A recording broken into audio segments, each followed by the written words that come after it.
Wow, rame banget ya di sana ya. Ini sedih sekali. Ada ketimpangan apa ini?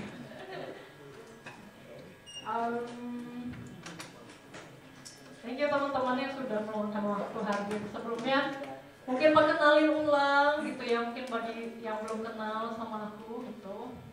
Nama aku Vina, teman-teman. Aku alumni S1 Prasmo juga, jurusan Finance gitu ya, angkatan 2014 gitu teman-teman.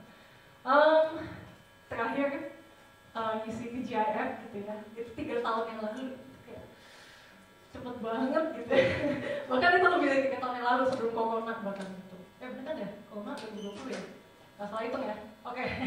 Bener ya, 2020 waktu itu isi, terus abis itu corona dan kayak kita semua online segala macam. Dan bersyukur ya, hari ini udah bisa offline lagi, full offline, Mopi juga full offline. Dan kita TJF full offline. Aku boleh minta itunya? Sorry. Oke, biar gampang ya. Sip, thank you. Oke, hari ini aku mau bawain tentang inikah namanya cinta. Elah, judulnya gitu ya. Ekspresi gitu ya, atau ungkapan ketika orang pertama kali mungkin ngerasain yang namanya cinta gitu.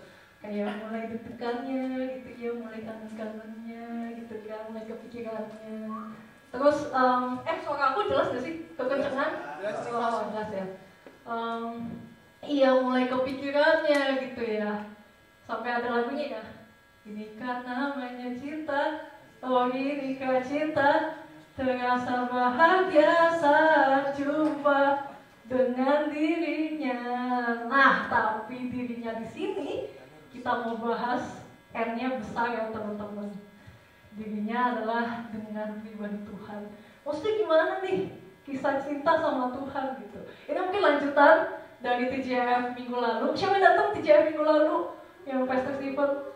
Puji Tuhan ya teman-teman. Itu judulnya di PDKT Tuhan atau PDKT Tuhan ya, dua-dua itu lah ya dibahas lah ya gitu. Dan mungkin ini lanjutannya gitu. Sebenarnya aku lebih pengen sharing juga sih hari ini. Jadi mungkin firman Tuhannya nggak terlalu banyak. Aku firman Tuhannya cuma ngelanjutin. Ini kemana nih? Iya, tidak bisa. Oke sih, boleh yang minta next aja.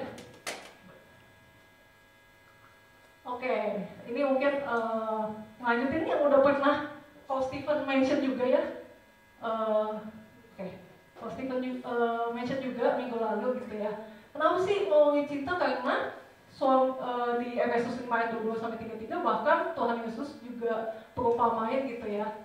Suami mengasihi istri, maksudnya Tuhan Yesus tuh mengajukan, hai suami gitu, kasihilah istrimu seperti Kristus mengasihi gereja. Waduh, itu kayak, oh ternyata berarti bisa ya diperumpamain gitu tentang suami istri dengan hubungan kita sama Tuhan Yesus gitu. Dan ini aku pengen sharing sebenarnya mostly tentang pengalaman aku sendiri sih.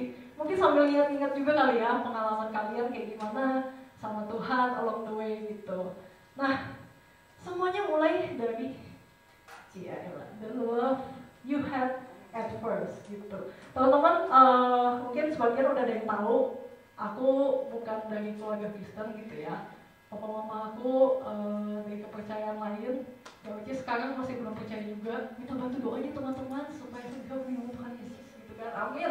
Masih terus didoain, amin percaya. Nah tapi karena background keluarga itu, aku jadi nggak dapat pendidikan.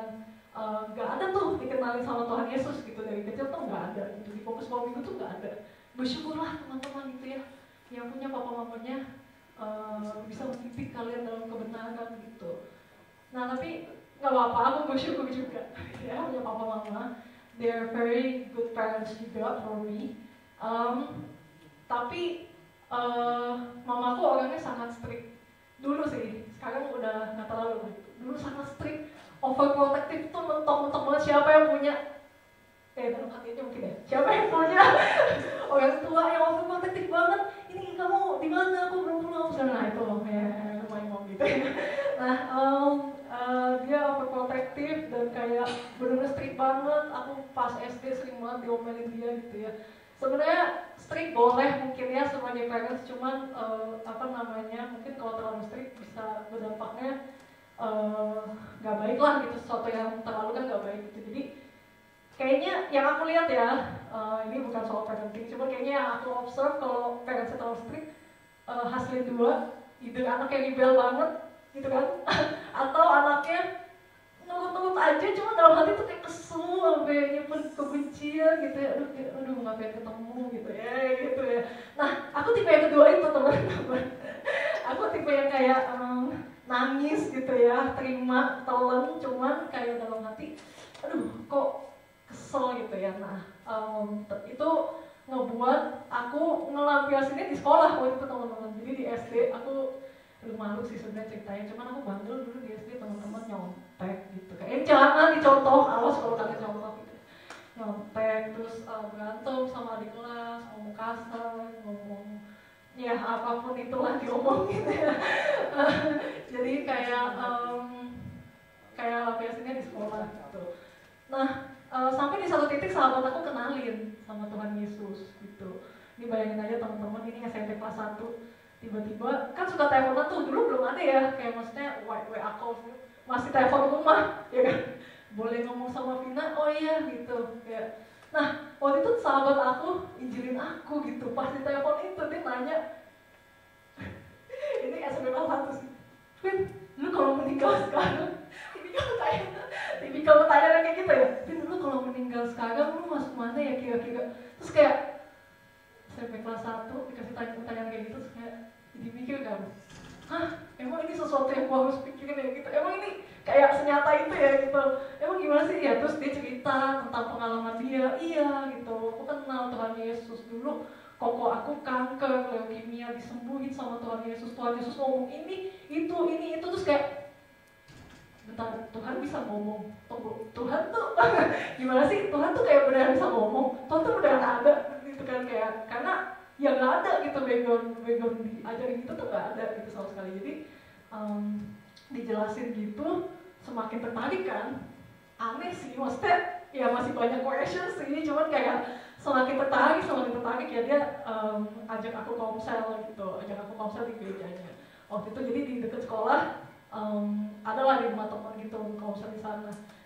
Nah, komsel di sana aku baru benar-benar ngerasain perjumpaan sama Tuhan sih. Jadi ceritanya aku punya masalah gitu ya, yang aku nggak ceritain padahal ke siapa-siapa gitu. Tapi waktu itu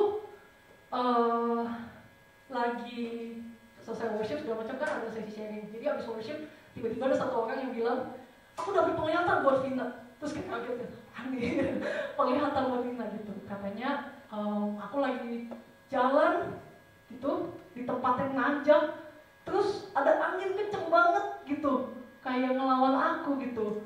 Terus ya dari penglihatan itu teman aku itu kasih encouragement gitu, kayaknya kamu lagi berat ya gitu, Tuhan tuh perhatiin kamu gitu, Tuhan bilang keep on going gitu, Tuhan besertakan kamu. Itu kan wow, aku gak cerita ke siapa-siapa dan Tuhan tahu gitu, oh berarti beneran real nih, wah ini berarti beneran ada pribadi yang diem-diem memperhatikan aku dan mengasihi aku gitu. Jadi aku kayak oke gitu. Dan mungkin beberapa pertemuan selanjutnya juga pas aku worship tuh aku benar-benar ngalamin Tuhan banget. Aku kayak dapet nggak tahu vision atau bayangan gitu ya, kayak seakan-akan waktu worship itu Tuhan lagi peluk aku benar-benar sampai aku nangis banget nggak keluar di situ gitu ya. Jadi benar-benar ngalamin perjumpaan dengan Tuhan. I don't know exactly when aku jatuh cinta sama Tuhan. Karena sometimes, you know, soal jatuh cinta, I don't know exactly when it happened. Tapi I think that was the moment, gitu kan. Ketika pelukan itu dan rasa perhatian itu dikasih ke aku gitu ya. Itu yang ngebuat aku punya love I had at first gitu. Hasilnya apa?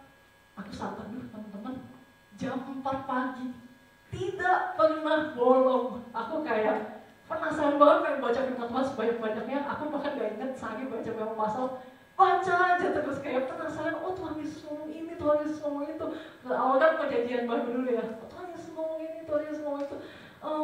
Excited banget gitu, gak pernah bolong. Terus ini jangan contoh juga sih teman.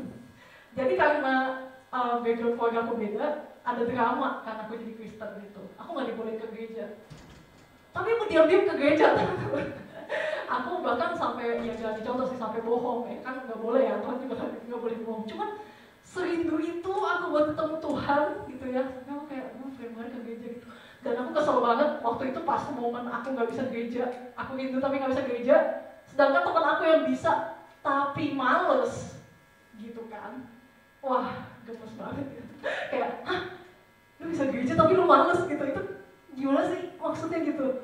Aku kayak nggak ngerti ya, karena waktu itu mungkin kayak serindu itu kan, tapi nggak bisa gitu. Jadi kayak ngeliat sebelah, ngeliat teman bisa, cuman kayak jadi kayak nyebelin gitu, kayak kenapa ya dia kok males gitu.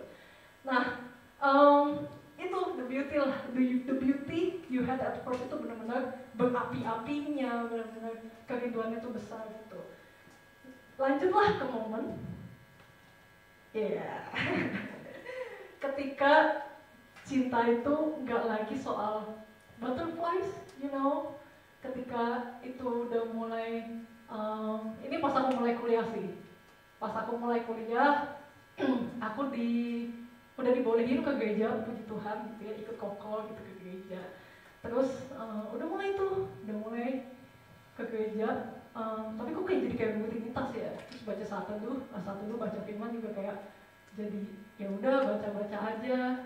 Have you ever feel that? Ya udah baca aja, terus kayak jalanin. Mungkin kalau udah mulai pelayanan, aku juga akal banget Lumina gitu ya. Terus kayak aduh tiap minggu ya udah datang aja gitu kan. Dari yang tadinya pengen banget ke gereja sampai akhirnya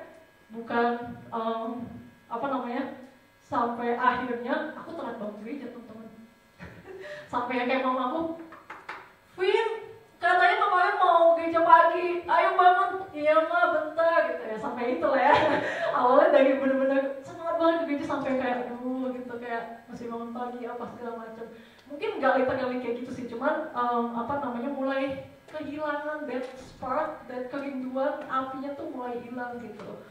Nah, tapi lucunya teman-teman, ketika ada di fase ini, Tuhan tuh find all the ways to get our attention, ya nggak sih? Gitu. Mungkin lewat masalah, bukan berarti Tuhan kasih masalah ya. Masalah itu bukan dari Tuhan, tapi Tuhan izinkan itu terjadi to get our attention gitu. Ayo gitu, doa lagi, datang sama Tuhan lagi, datang sama aku lagi gitu. Aku pengen kasih kamu kekuatan gitu. Tuhan selalu find ways buat to get our attention gitu ya. Dan aku komitmen sama Tuhan tuh dari 2016 gitu. Maksudnya recommit lah, bisa dibilang recommit lah. Kan karena aku ternyata sebenarnya SMP kelas 1 ya. Cuma recomitnya itu 2016, dan aku lucu sih ini kemarin pas aku list down dari 2016, gue gimana aja sampai sekarang. Tuh bener-bener tiap tahun ada aja gitu yang terjadi gitu ya, yang bikin aku ingat lagi sama Tuhan gitu ya, yang bikin aku, oh iya Tuhan, gini aku salah, oh iya Tuhan, dari kejadian ini aku bener-bener perlu kekuatan Tuhan banget gitu. Bener-bener setiap tahun ada aja masalah yang besar gitu ya, tanda kutip gitu. Itu dipakai Tuhan untuk to get our attention back to Him. Ada orang yang bilang, kenapa sih Tuhan kok jadi kayak banget masalahnya? Mana sih seringnya kita dengar kayak gitu, bertubi-tubi masalahnya. Ya mungkin Tuhan pengen pakai itu gitu. Tuhan pengen pakai itu to get our attention back. Kapan sih kita berlutut sama Tuhan gitu? Kalau ada suatu masalah yang bisa bikin kita berlutut sama Tuhan, kayak I think isn't that worth it? Gitu ya teman-teman. Jadi selalu Tuhan find ways, walaupun sparks kita mulai hilang, cuma Tuhan, karena Tuhan sekarang itu gitu sama kita. Tuhan pengen that relationship gitu sama kita. Gitu sih. Dan ya mungkin Tuhan izinin for you to get attention gitu ya. Nah, dan there is another phase, mungkin another fase gitu ya. Sebenarnya nggak semua mengalami ini, tapi I personally ngalamin ini gitu, yaitu when love betrayed. Tuh. Berdua aku lupa ya pengenalannya di awal ya, bahwa aku adalah pembina pas ketua ini gitu ya, salah satu pembina. But I have to dengan rendah hati mengakui gitu. Jadi pas aku recommit di tahun 2016, waktu itulah aku sempat jatuh dalam dosa, bisa dibilang kayak gitu. Bukan hidup dalam dosa, teman-teman, karena hidup itu kan ibarat kita jatuh dalam dosa, ya kita menikmati itu gitu dan jadi gaya hidup gitu. Cuman I slip in a way, jatuh dalam dosa, dan itu bikin aku wah hancur banget sih waktu itu. Sebenarnya waktu itu masih kayak ini gue salah atau bener ya, ini gue salah atau bener ya gitu, kayak tapi hati nurani udah mulai bunyi gitu, you know, kayak dari momen hati nurani tuh udah mulai bunyi, udah mulai deg-degan gitu kan, udah mulai yang kayak gak nyaman, gelisah gitu. Sampai Tuhan di suatu pagi bangunin aku jam 4 pagi, ya technically Tuhan bangunin kita setiap pagi, cuman kayak dan momen jam 4 pagi itu kayak aku, ya kan kita kan bangun siang ya, maksudnya gak yang kayak morning person gitu kan. Kebangun jam 4 pagi dan kayak melek gitu, ngerasa damai gitu dan gak tahu gimana, oh kayaknya Tuhan mau ngomong nih gitu. Jadi aku bangun, aku duduk, aku tanya Tuhan kan, ya gimana Tuhan mau ngomong apa gitu. Dan Tuhan kayak confirm itu benar-benar jelas banget soal Tuhan itu, kayak apa yang kamu lakuin ini salah tuh. Lakuin apa yang benar, I will bless you and I will be with you until the end of time. Terus aku kayak, wah aku nangis jadi-jadinya waktu itu. Aku benar-benar nangis jadi-jadinya. Karena gini loh teman-teman, ketika kita jatuh dalam dosa, ibaratnya kita kayak selingkuhin Tuhan, in a way. Pernah diselingkuhin ya, pasti jawab sih, kayak dalam hati aja. Pernah diselingkuhin dan you know how hurt it is, ya kan? Tapi pernah gak sih kalian diselingkuhin, justru kalian yang malah samperin pasangan kalian dan malah ngomong, iya apa yang kamu lakuin ini salah, udah ya jangan buat lagi ya, aku akan ada selalu buat kamu. Itu aneh gitu. Kalau kita bisa ngampunin aja dan putus, maksudnya ini dalam konteks pacaran ya, kalau nikah kan ya nggak bisa gitu juga.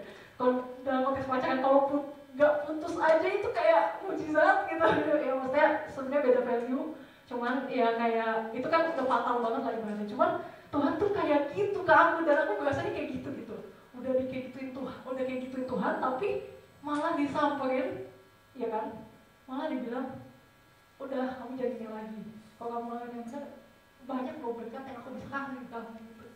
Dan kayak aduh, itu kayak benar-benar wah waktu itu sih kacau sih gitu. Benar-benar kacau banget, benar-benar yang kayak iya jadi sadar gitu. Dan inilah momen ketika when love betrayed, bukan cintanya Tuhan, karena Tuhan gak pernah mengkhianati kita. Tuhan adalah Tuhan yang sangat setia, tapi kadang kitanya itu loh, kitanya itu yang sering mengkhianati Tuhan in a way. Kitanya yang sering berbalik sama Tuhan, menjauhi Tuhan. Itu dengan sengaja atau enggak sih gitu. Kitanya yang membetray Tuhan, akan ya menyelingkuhi Tuhan gitu ya. Tapi justru Tuhan hari ini pengen ngomong bahwa iya, bukan membenarkan perbuatan kita, tapi dia mau bilang bahwa dia tetap beserta dengan kamu gitu, dia tetap mengasihi kamu gitu. Nah kayak gitu sih. Dan uniknya adalah relationship kita sama Tuhan, maksudnya bedanya relationship kita sama Tuhan dan relationship kita sama sesama gitu ya. Relationship kita sama sesama, kita tuh saling mengampuni. Kalau relationship kita sama Tuhan, itu tuh cuma mengampuni itu satu arah doang. Tuhan yang selalu mengampuni kita. Kita nggak pernah akan mengampuni, karena dia nggak pernah salah gitu. Dan that's a very beauty of relationship kita sama Tuhan gitu. Bahwa benar-benar sebenarnya Tuhan itu seperfect itu, dan kita selemah ini, tapi Tuhan tetap mau punya relationship buat kita gitu. Kayak gitu sih. Oke. Jadi ketika the love you had at first lost its spark and even betrayed God in a way, hari ini biar kata-kata ini kamu tangkap di hati. God loves you the same. Ketika kamu punya kasih mula-mula itu, kamu baca berapa pasal setiap hari, kamu pikir Tuhan lebih sayang sama kamu. Mungkin kayak stereotipnya gitu ya, seakan-akan seperti itu, cuma enggak loh. Bahkan ketika kamu di bawah sekalipun, ketika kamu kehilangan api itu gitu ya, api cinta itu, tapi dia tetap mengasihi kamu sama, gak pernah berubah. He loves you the same gitu. So teman-teman, inikah namanya cinta? Sayang itu dan semanis itu namanya cinta dengan Tuhan gitu ya. Mungkin cinta dengan sesama bisa mengecewakan dan lain-lain, tapi cinta sama Tuhan, yes, it's that sweet. Itu benar-benar semanis itu, betul-betul. Karena kadang mikir ya, kenapa ya Tuhan mau gitu. Kadang wondering gak sih kenapa ya Tuhan mau gitu. Tapi ya iya, dia tetap mau gitu. Karena cinta itu bukan sekedar apa yang dia lakukan, tapi cinta itu who he is. Itu juga jadi identitasnya Tuhan gitu. Yes, Jesus Christ is the love. Kalau cinta bisa dikasih nama, Tuhan Yesus Kristus itu namanya. Literally. Jika namanya cinta, ya Yesus Kristus lah nama dari cinta itu. Dan dia mengasihimu, dia betul-betul sayang sama kamu. Dan and it's all about moment sih sebenarnya. Kalau ngomong sama Tuhan Yesus gitu ya, perjalanan kita, mungkin bagi teman-teman mungkin sambil ingat gitu, perjalanan sama Tuhan, it's all about moment gak sih? Atau nggak usah ngomongin sama Tuhan Yesus deh, maksudnya ngomongin misalnya sama pasangan gitu ya, atau sama mama papa gitu. It's all about moment gak sih? Ketika kalian dibawa ke sini, maksudnya ketika kalian ngedate gitu ya kemana, kalian ingat momen itu, karena kayak itu jadi apa ya, jadi momen tersendiri gitu. Kamu dengan orang itu sama kayak Tuhan gitu. Ketika kita punya that relationship sama Tuhan, it's all about moment sih gitu. Kayak coba deh ingat-ingat tentang kayak the season bisa beda gitu ya, tapi momen-momen itu bakal selalu ada.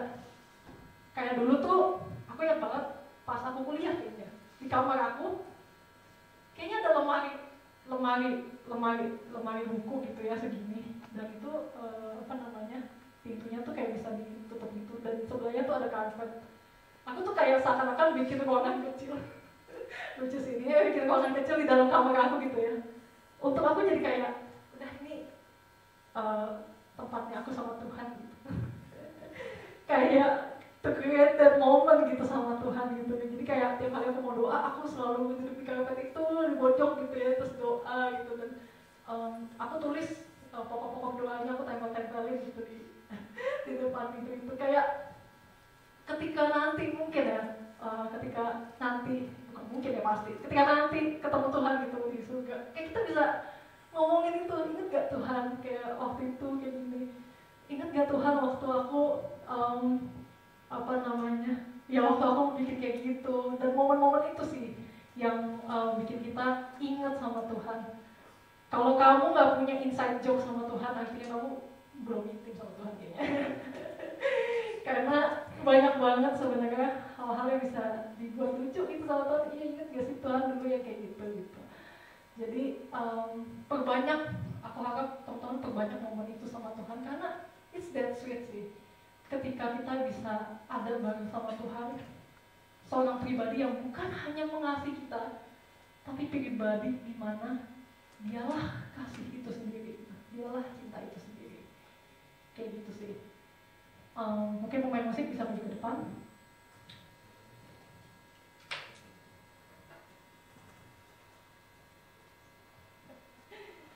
Oke. Ngomongin about moments gitu ya. Lucu deh, kemarin aku nanya Tuhan besok aku pakai baju apa ya? Enggak setiap hari kita perlu nanya Tuhan pakai baju apa anyway, jangan salah tangkap. Cuman kayak ya it's been a while since TJF aku yang bawain gitu ya. Tuhan, aku pakai baju apa ya gitu. Terus kayak ngeliat, aduh ini kayaknya oke. Terus kayak dapat lah kayak satu ini gitu. Terus kayak really Tuhan gitu. I'm not that type yang sebenarnya suka pakai baju terang. Kalau teman-teman notice, selalu kayak kalau nggak putih, hitam sih terutama, atau krem gitu ya, atau warna netral gitu. Cuma Tuhan kayak lucu, kayak dia bilang, pakai ini deh gitu. Terus kenapa Tuhan? Supaya kamu ingat ketika kamu lagi berapi-apinya sama Tuhan, atau ketika kasih itu mulai pudar, atau bahkan ketika kamu ya mungkin berkhianat gitu ya, kamu berbalik sama aku, kamu ingat bahwa aku selalu beserta dengan kamu. Wow. Teman-teman, have you ever realized bahwa He's always been there for you. He has always been there. Mau teman-teman sadar atau enggak, dia selalu ada gitu. Mau teman-teman lari sejauh apapun, kayak Daud bilang, kemana aku dapat pergi menjauhi kamu Tuhan. Karena ketika kita menjauh, dia terus mendekat gitu buat kita, tapi kita aja nggak sadar gitu. Dan hari ini aku mau sebenarnya spesifik ngomong sama teman-teman yang mungkin belum membuka hati teman-teman untuk membuka pintu hati teman-teman untuk Tuhan Yesus gitu. Karena Tuhan Yesus udah sering banget ngetok pintu hati teman-temannya masih. Dan selalu dia ketok. Setiap kali dia ketok, mau teman-teman lagi ngapain, selalu dia ketok. Ide teman-teman yang belum pernah membuka hati teman-teman sama sekali buat Tuhan, atau mungkin teman-teman udah pernah buka hati, tapi somehow teman-teman bawa Tuhan keluar and you shut the door right before Him. Tapi Tuhan tetap dengan sabar mengetuk hati teman-teman. Hari ini maukah teman-teman sama-sama membuka lagi pintu hati teman-teman?